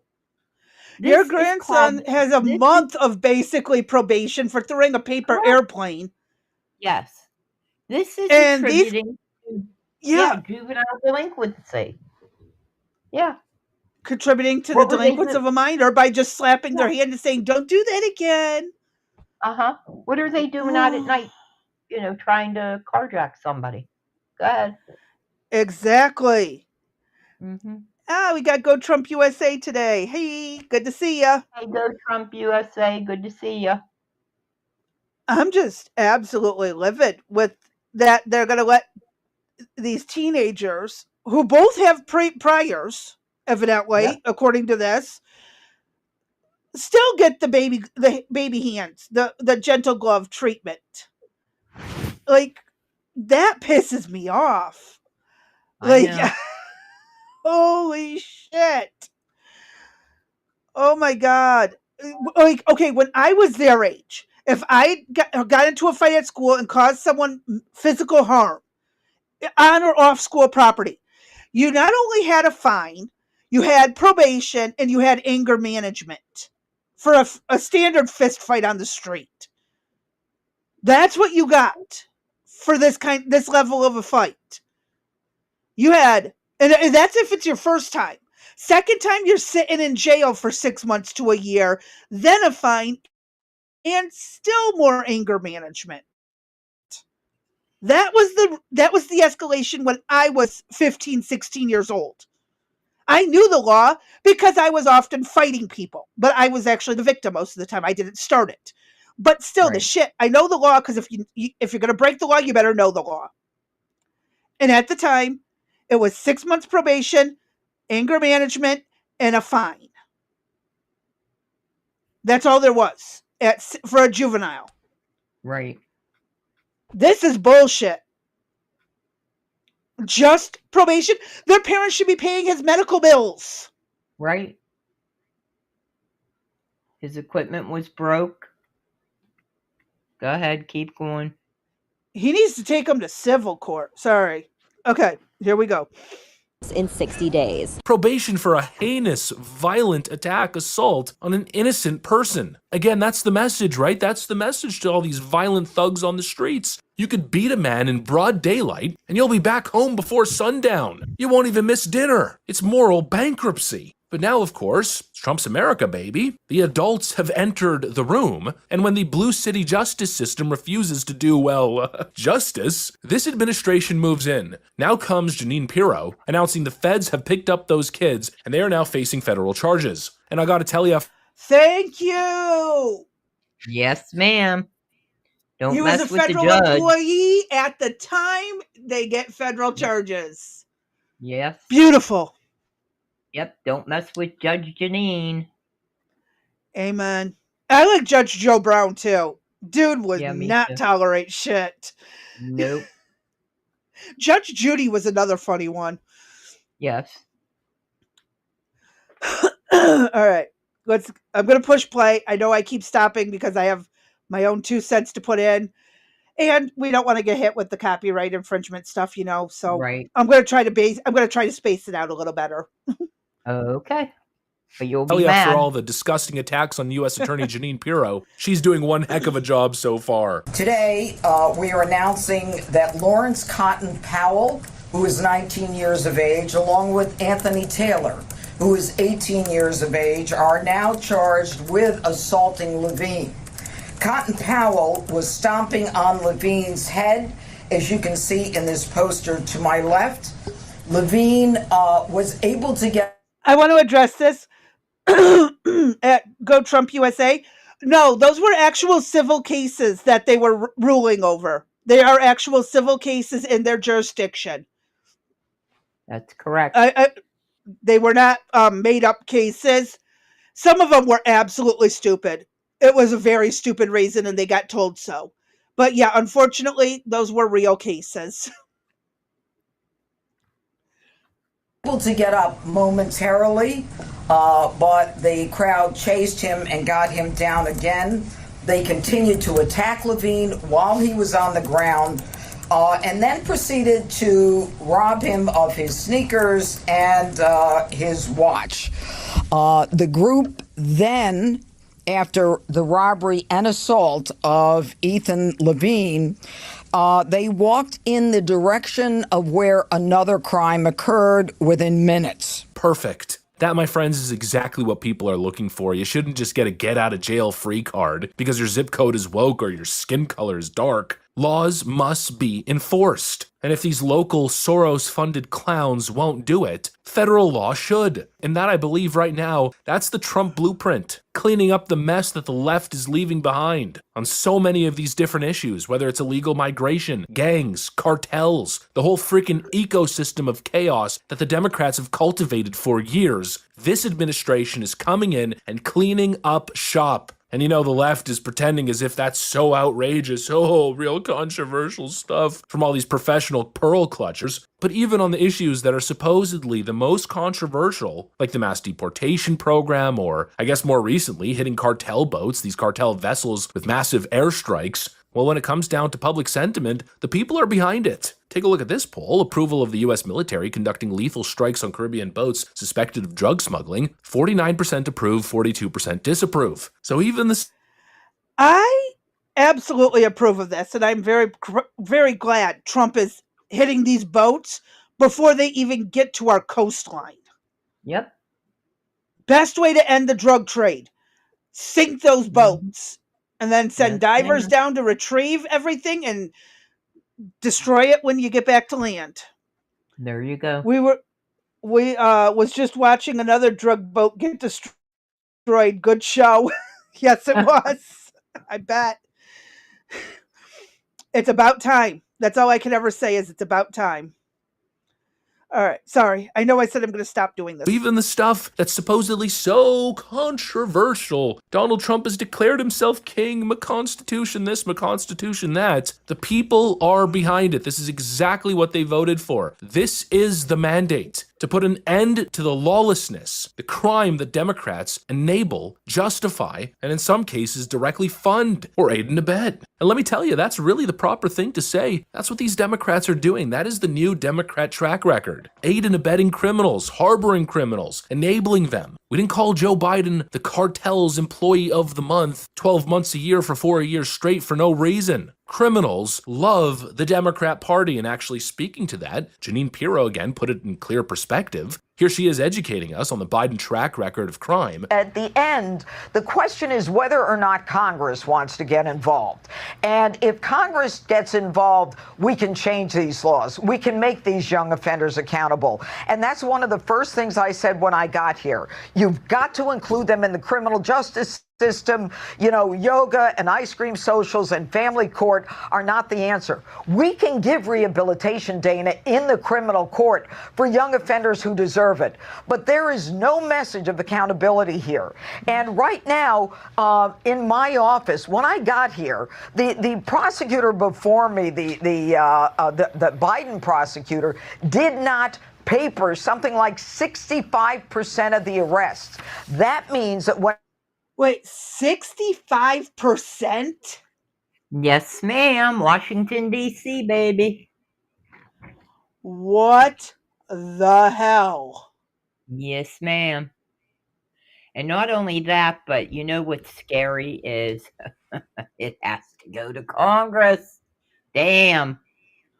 Include them. My Idiots. God. Yeah, shit. We can't get done the stuff we just talked about. We can't get done daylight savings time for the entire country. We can't get done digital IDs. We can't get done getting illegal aliens out of our country. We can't get done them sending the right frickin' message. Should I go on? Wow. They want to be included. This is why we got to fix a lot of this at state level. Quit trusting the federal government to do it and force it at a state level. Fix the states, fuck the feds. Oh. Andrew At this point, they're useless. Yeah, they are. There ain't one of them that's, there's a couple. Don't get me wrong. I think, I hope, that there's a couple, but there's not enough of them to get jack shit done. Not a thing. That's why I said we got to fix it at a state level. Not just expect the federal government to fix it. We need to fix this at a state level. Right. And Go Trump USA is saying he just heard, or she, I'm not sure, sorry, just heard SNAP program is about to go downhill because of the shutdown. Maybe it'll make people work harder for things they need instead of getting handouts. Exactly. And we talked about that yesterday. Some people have already lost their benefits. Oh, thank you. Yeah, we will have some more detailed information for you next week. But just to let you know, as of November 1st, everybody will be losing their benefits. And as I talked about yesterday, I'm sorry. Well, and here's the thing. I don't know. Is that going to affect Medicaid as well? Or just food stamps? The food stamp program right now is what is my understanding. I will double check for everybody for next week exactly what's to be affected. It's my understanding it's the food stamp program. We'll be watching some videos next week. The scariest part about this is the call to violence that is supposedly supposed to occur. I've been seeing it on YouTube, but have not watched them. Correct. If the shutdown is not voted upon, agreed upon, if people do not receive their benefits, violence is supposed to occur. Okay, I want to point something out. This is a personal experience, and I don't mean to cut you off, but this pertains to exactly what we're talking about. Most people, for like a family of 4, okay, when I was just out of work and my ex-husband was trying to get back into work, we applied for food stamps, qualified. We got $600 a month to get by till he could get a job. That $600, we went to the meat market, got big old slabs of meat, cut it down into like 4 different meals, stuck it in a deep freezer, got shit ton of canned vegetables, and we prepared for worst case scenario, like something goes wrong like this. At least we would have food lined up for it. Why aren't these people doing this? Because you're going to see next week. Wait till you see the videos that will be being played. Woman with 8 kids, 7 baby daddies, and she wants her food stamps. 8 kids, 9 daddies. Sorry, I'll behave. Another one, Walmart worker is extremely upset and disturbed because he sees a person come through, has 3 shopping carts filled with everything that you could imagine. The printout is for over $1,000 and the person is still not done shopping. I don't have Yeah. that kind of money. We're doing without this weekend on certain things. You know what I mean? We've been on a very tight budget of ramen and more ramen. Yeah, that's what I usually have for breakfast and for lunch, and then have dinner. You know, and ramen you used to get for 30 cents a pack or 10 Now cents it's a like pack. $1 a pack. Yeah, exactly. The dollar store's now $1.25. So we talked I about love this. pot This pies. is right. You Ooh. can make those. This is the most important vote, I think, in my opinion, with everything that we've witnessed. We have to hold the line. If the Republicans cave at this, I'm freaking, I don't know, I might be done. I just might, I don't know. What do we do? Except vote them out. Exactly. What do we Primary do? the motherfuckers. I guess that's what we're going to have to do. We're going to have to really hit it hard, because there's 2 things we're trying to hold the line on. The biggest is, whether you believe it or not, go out and research it, do some work, and do a little bit of digging, and you will find the fight is over funding illegal aliens' health insurance in the United States. Yep. If they get health care, you think your premiums and shit are high now, you just wait. The reason why your premiums are increasing so much, and the Dems are blaming it on the shutdown and that the Republicans have done this. No, they haven't. The insurance companies have increased the premiums. And that is because illegal aliens are using the hospitals as primary care facilities, or using it for other specialty services, such as delivering babies, cancer treatment, etc. They're getting all of that for free. They're not paying for any of that. They're not having to pay that back. The American people have to pay that. And I personally know people. I know my own position. I know people that don't have enough food. I know enough people that don't have good housing. And here we go again. I'm getting on the soapbox and I'm getting mad on frickin' Friday. So that's why it's frickin' Friday. Okay, that's the first thing, is healthcare. The second issue that we're looking at is, can we make it to day 71? If we make it to day 71, he can fire up to 750,000 employees with no supposed issue. Now, you know it's going to go to the courts, obviously, because, you know, they're of course pissy pants and they're going to run for everything. But when we talk about how to shrink government, this, in my opinion, is one of the best ways to do it. There's no, somebody's got to come in and evaluate this department, this employee, that employee. Let's just wipe them off the map, and where the fallout happens, we got to pick up the pieces and fix it. That's everybody wants government to be smaller, but nobody wants to take the action necessary to get there. And I'm saying you got to hang on somehow. Yep. I don't have the answers for those that aren't going to get their food stamps. I don't know. I don't know what to tell you to do. I mean, I know the food banks have been inundated with illegal aliens. I don't know the answer on that question. I don't know why you could get them this month, but not next month. And again, Crazy B, I told you, in my opinion, they're going to cave because the holidays are coming. That's all I hear is, if I don't have my effing turkey, there's going to be hell to pay, and I'm going to go to Walmart and get it. And you ain't going to stop me from walking out with no turkey and dressing and cranberry sauce and whatever. Just try to stop me.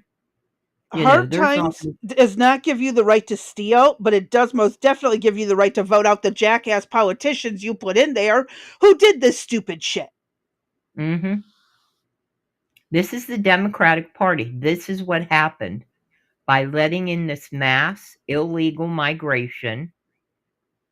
I mean, New York was the precipice or the catalyst to this, I think, or at least it's that Portland and Chicago now that we show. You can see the craziness that's going on in these cities.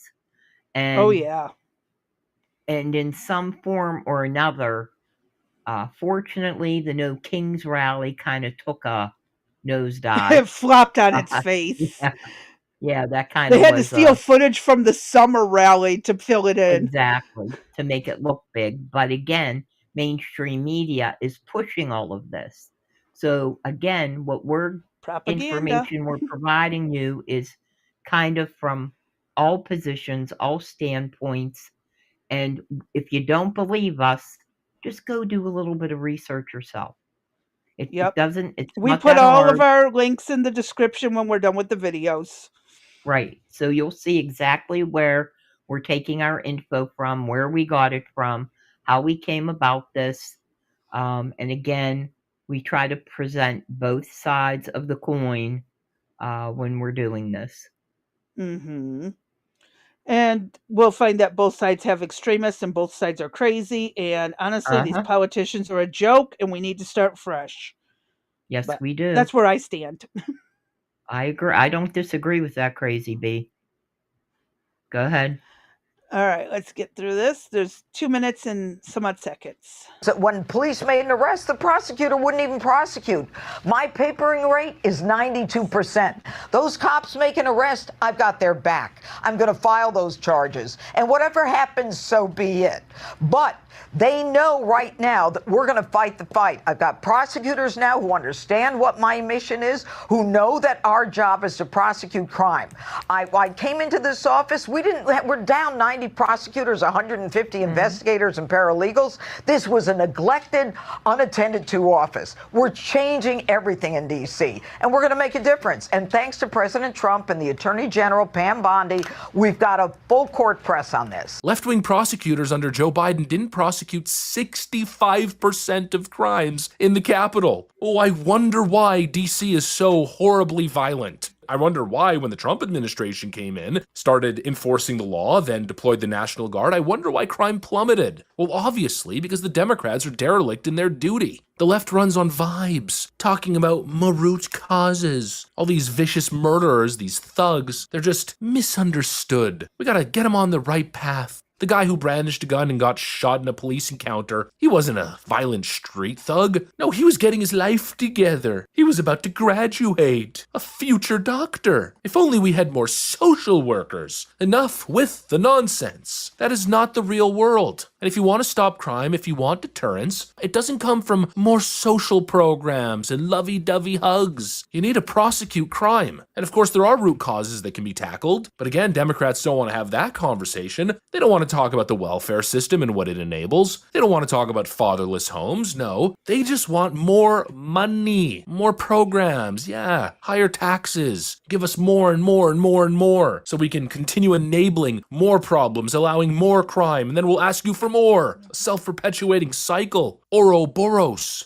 Enough's enough. Enough with the revolving door of justice. Enough with these clown judges who pretend they're doing so much good they pat themselves on the back, but all they're doing is allowing vicious thugs back on the streets to reoffend. The whole aura of this administration is exactly that. Enough is enough, and it's a reflection of the voters. It's the mandate. Democrats can cry all they want, they could whine all they want, but this, my friends, is the democracy that you're constantly going on about, that you so clearly misunderstand. Pick 'em up, lock 'em up, throw away the key. Justice has been served for the legendary Big Balls. Anyways, that's what I got for you guys. Yep. I'm glad they finally did something about it. You know what the part that I don't like, but the part that I don't like the most is that in 4 years, this could all change again. And why? Because politicians are fun like that. Congress go doesn't back want to to pass then anything and make it a 65% law. unprosecuted crime. Yep. Yeah. Right? Yep. They're idiots. And they're going to just keep bouncing us around like a ping pong ball. Frustrating. Exactly. It's extremely frustrating. So if you're right now under a Democrat run city or sanctuary city or wherever town, it's possible that a crime against you is not even prosecuted. It doesn't even That's matter. crazy. I mean, why even call the police for all that matter? That's a really good question. Like, what good are the police if they're not even allowed to do anything about it? Right. That's not okay. All right. It's bothersome and alarming. And hold on a second, my mouse is stuck. But I know we hit our 2-hour mark. Well, that went quick for being sick. It did. All right, peeps. I'm out. Everybody have a good weekend. Crazy Bee and I will be working on some projects over the weekend. Don't forget, on Monday, we will have a pre-recorded video drop on illegal immigration. Please watch that. On Wednesday, as I said, I apologize. I have a doctor's appointment I must attend. If something changes, we'll be live. But as of right now, we're going to throw up a pre-record, and that could be on any subject we so choose. So we've got a couple of things lined up in the what sidelines on the sidelines on the bleachers. Yeah, in the works. So everybody, peace out. Have a good weekend. I got one last meme I want to share because it goes along so well with my exiting statement of stay safe, stay sane, stay sober, and before drinking, eat a liver so that the alcohol doesn't know which one to harm, basically. Doesn't know which liver to attack. I figured that's a good meme to end out with. It's great, entertaining. I'm not really a liver and onions person, though. Although I must say, I'm not sure if I ever really tried it. Did I try it?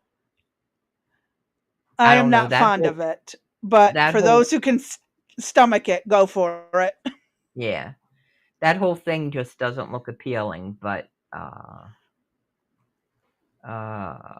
if you think that would work, that the alcohol wouldn't know which liver to attack, I say go for it. I say it's worth a try. All right. Do you want to just double check anything in the chat we need to cover? JJ made it to work safely. Good. Legendary big balls with a laughing. Good drive. Okay. Oh, and JJ putting out our usual hours. Okay, that's and right. And Blue Rose saying have a good weekend. You too, everybody. Don't forget, will be Monday. The video drops at 3 p.m. Eastern Standard Time. We'll be back live on Tuesday evening, 7 p.m. Eastern Standard Time. We'll see everybody then. Peace out.